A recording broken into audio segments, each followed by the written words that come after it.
Hello everyone, back in Journal 2, this will be Chapter 18, Part 2. And sorry, Part 1 got a little confusing at the end. Oneness, not two-ness, or three-ness. Now this one's real big for the Trinity as we call it, or what I did call it. As man and all plants and all animals are one in themselves. It is the law of the creation, so that this be so. If man believes everything is, say, two, that is not so, for everything is one. What man believes to be two is only one, so that he makes everything that is two one. Since the spirit in man is part of the creation, he is one with the creation. Consequently, he is not two. Hence the body is a part of spirit in a different form and matter. He is one of the spirit, consequently he cannot be two. And a little example I like to think of, a little easy example. As you got a big rock here. This is your creation.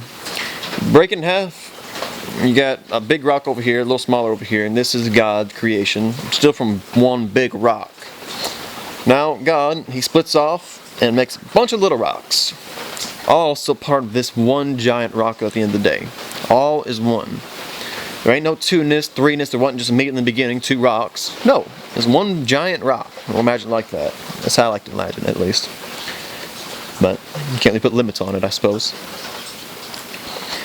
It is that there is a oneness, not a duality, two-ness, in any other form. It appears to man that there is a duality. He is in the victim of deception, because he does not think logically and thinks according to human knowledge.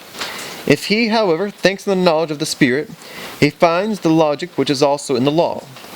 Only the thinking of man can be erroneous, but the laws of the creation cannot be erroneous. That is why it is said that everything emanates from a oneness. And a duality is apparent only because man in his limited thinking cannot grasp it. At the end of the day, where did all those rocks come from? It's like thinking, even the planet Earth. They all come from one big source at the end of the day. Therefore, everything is a oneness, and everything emanating from it. And no duality whatsoever can be alive, because this would violate the laws of the creation. For only in his ignorance does man make a duality, or a trinity at that, and thus violate the laws of the creation. But if he directs everything into unity, he makes everything into one. And when he then says to a mountain, move away, it will move away. Because everything is one in the creation, and in its laws.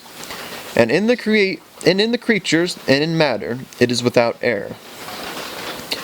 When a wise man says that there are always two of everything, he means that there are one within themselves and one together.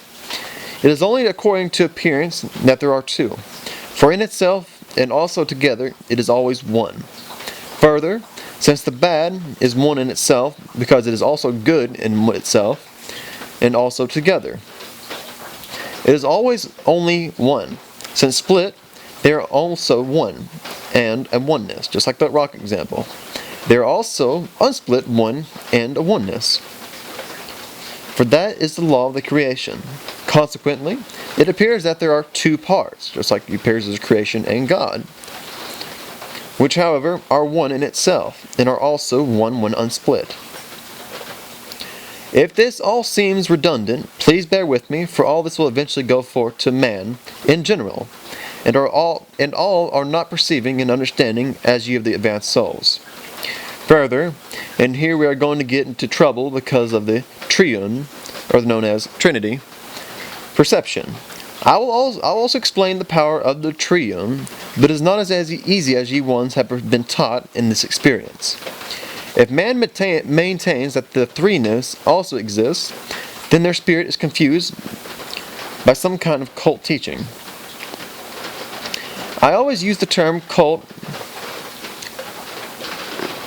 as a faction or family grouping of types and beliefs, falsified in intent and in teaching, or wrong, incorrect thinking. A unit is always made of two parts or portions, which are one in itself, but are only two-ness in appearance.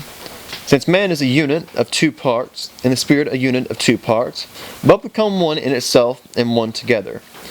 The body cannot live without the spirit, and is so conversely. Two, for the spirit and body are a unit despite the seeming two-ness. The spirit lives according to the same law. For in itself it is in two parts, and in one in each part. thus one in itself. It always returns to the unit of one. I like to always imagine, in another way, on the physical part, is your body's made up of many atoms, cells, but it all works together as one body. From the brain, down to the toes, down to the fingers. You gotta think that each little part of you is alive, it grows. And you look in your sides, you see it's alive, it's living organisms inside of you. But it all works together for the host. Two parts of the Spirit are wisdom and strength. Without the wisdom of the Spirit, its power cannot be utilized. And likewise, there can be no emerging of wisdom without the spiritual power. Therefore, there are always two things needed which are one in itself. There is a unit in its oneness, but not a two-ness. The law says that man is a oneness within himself, which consists of two parts that are equal, which in themselves are also a oneness, and also, when not separated, are a oneness. The two equal parts in man, which each in itself consists of a unit, are body and spirit.